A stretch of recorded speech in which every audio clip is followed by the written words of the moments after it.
Welcome back to The Explainer. Today, we're unlocking a literal storytelling superpower, the art and mechanics of narrative dialogue. Because, let's be real, fictional dialogue isn't just conversation written down. It's the engine for conflict, a window into a character's deepest psychology, and really, the very heartbeat of a compelling story. Let's just jump right in. Listen to this. Hi, how are you? Good. Okay, brutal, right? Now, contrast that with something a bit stronger. You're late. I almost didn't come. But you did. I mean, you can instantly hear the difference. Realistic small talk is, well, it's boring to read. Great fictional dialogue completely skips the pleasantries.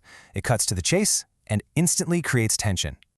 So, let's get into our first section, the engine, character, conflict, and plot. You know, characters don't just speak in a vacuum. How they talk is shaped by a whole bunch of underlying variables. We're talking age, background, education, their culture, or even just their emotional state in that exact moment. A shy character is naturally going to speak a bit more cautiously, right? While a highly confident one might totally dominate the room. The best dialogue uses these exact variables to distinguish characters completely without ever having to rely on clunky dialogue tags. And honestly, just 2 short lines can beautifully show this in action. Take this. "I'm fine," she said. "You've said that 6 times in 10 minutes, he replied. Without any lengthy narration explaining their relationship, this tiny exchange instantly communicates so much emotional tension and denial. The words alone are doing all the heavy lifting here. But it's not just about character, is it? It's really about conflict. Dialogue is essentially the perfect vehicle for arguments, misunderstandings, romantic tension, betrayal, the whole shebang. The most emotionally powerful scenes in fiction, they're almost always built entirely through dialogue. Why? Because it lets these super complex conflicts unfold naturally, in real time, right before our eyes. Which brings us to section 2, the depths, subtext, and hidden meaning. Now, we absolutely have to talk about subtext. It is the hidden meaning underneath dialogue. It's where we, the readers, have to actually interpret emotion through implication, tone, or even just silence. It's that unsaid reality hanging heavily in the air. Subtext creates complexity. Instead of being spoon-fed information, you're actively piecing together the true emotional realities simmering right beneath the words. Here's a pretty brilliant illustration of how this works. You kept the photograph. It was in a drawer. Notice what isn't being said there. The responding character completely avoids admitting any sort of emotional attachment. They just state a cold, literal fact, and that leaves us to sense all those unresolved feelings hiding beneath that evasive answer. Subtext is also a massive indicator of internal conflict. Dialogue exposes incredible psychological depth when a character's words are actively fighting their true emotions. Think about a character who's lying but feeling guilty about it, speaking defensively, or maybe constantly contradicting themselves. The dialogue is literally showing us the psychological battle inside their mind, without the author ever having to write something lazy like, "he felt conflicted." All right, moving on to section 3, the mechanics, silence, and power dynamics. Let's look at the invisible forces governing these conversations. Listen to this one. "Did you visit him before he died?" She looked out the window. "The weather was terrible that week." Notice that long, pregnant pause? Sometimes what a character doesn't say is actually the most important part of the conversation. That complete evasion communicates grief far more tragically than a direct no ever could.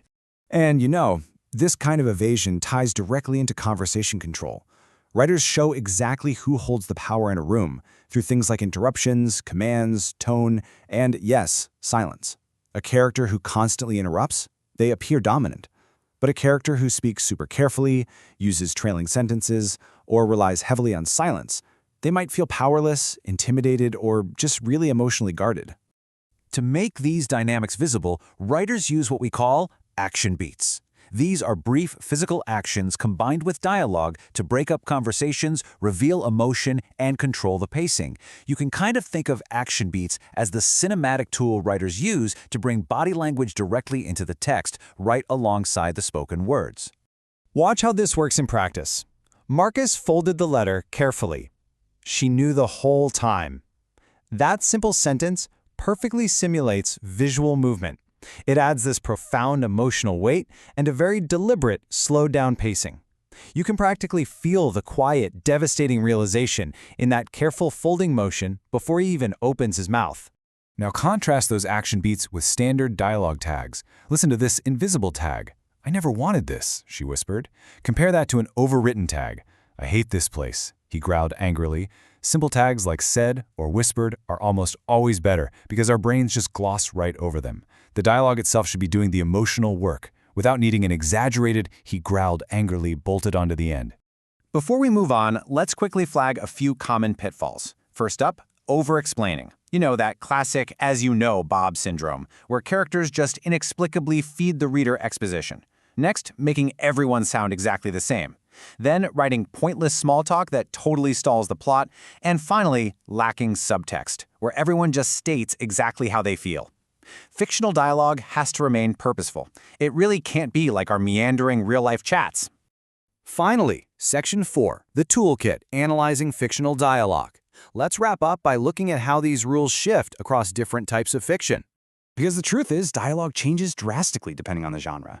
In literary fiction, the emphasis is heavily on psychological realism and deep, deep subtext. Jump over to horror, and you'll see a huge reliance on panic, fragmented speech, and terrifying silences. Fantasy uses dialogue for political tension and world building. Romance, that focuses on chemistry and vulnerability. And satire bends dialogue entirely into irony and sarcasm. The core mechanics stay the same, sure, but the application really adapts to the story being told. Which brings us to our final and perhaps most important question whenever we're analyzing narrative dialogue: what remains unsaid? I really encourage you to treat dialogue analysis like your own personal superpower. The next time you read a novel, look past the quotation marks. Ask yourself, what are these characters hiding? Who actually holds the power in this conversation? And what is the silence really telling you? Once you start looking for the unsaid, the stories you read will entirely transform. Thanks for hanging out with me on this explainer. Keep analyzing, keep learning, and I'll catch you in the next one.